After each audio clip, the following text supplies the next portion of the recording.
Har kimning uyi ibodatning, ne'matning, jihadning, davlatning, islomning, sinoqning joni-jon qal'asidir. Baxtni Allohga yuzlangan holda o'z uyidan, oilasidan, o'zidan topolmagan kishi uni mangu keng olamdanmi, boyliqdanmi topolmaydi. Nikoh ibodatdir. Undaqda ibodatning har bir mushaqqatlariga chidash kerak. Nikoh ne'matdir. Undaqda har bir ne'matlarning shukronlarini har vaqt ado qilishimiz kerak. Nikoh jihaddir. Undaqda jihadning qonun nizomiga itoat qilishimiz, bo'ysunishimiz kerak. Nikoh islomiyatdir, dindir. Undaqda dinimizga yaxshi ega chiqishimiz kerak. Nikoh sinoqdir. Undaqda har bir musibatlarga sabr toqat keltirishimiz kerak. Bular jannatga tutashtiruvchi yo'llardir.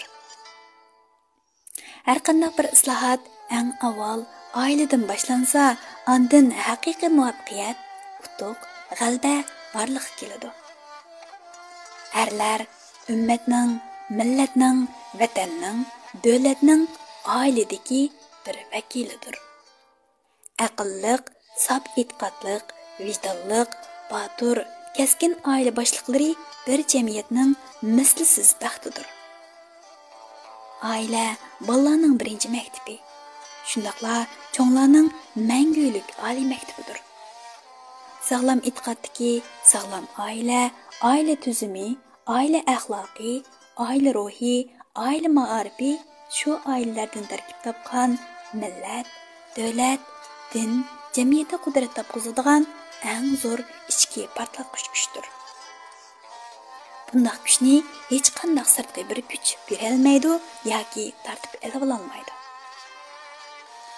Haqiqiy ma'arifning qayerdan boshlanganligini aytib beraymi? Ma'arif oldi bilan onaning bag'rida, mehrida, muhabbatida, so'zida, ko'zida, lavzida va har bir ish harakatida bo'ladi.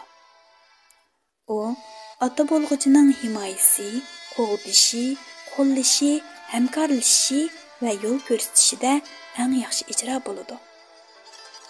Ayollar erlarning aks sadosidir. Ayollar erlarning omonatidir. Erlar ayollarning ne'matidir. Mana bu oila ma'rifi deganlikdir. Baxtsiz bir ona mangu baxtli bir avlodlarni tarbiyalab chiqolmaydi. Shun avval ayolingizni baxtli qilib, ondan bolangizni baxtli qiling. Millat uchun, ummat uchun, vatan uchun baxtli bolalarni taqdim qilish uchun siz qurgan oila, siz tug'ilgan oiladan muhimdir.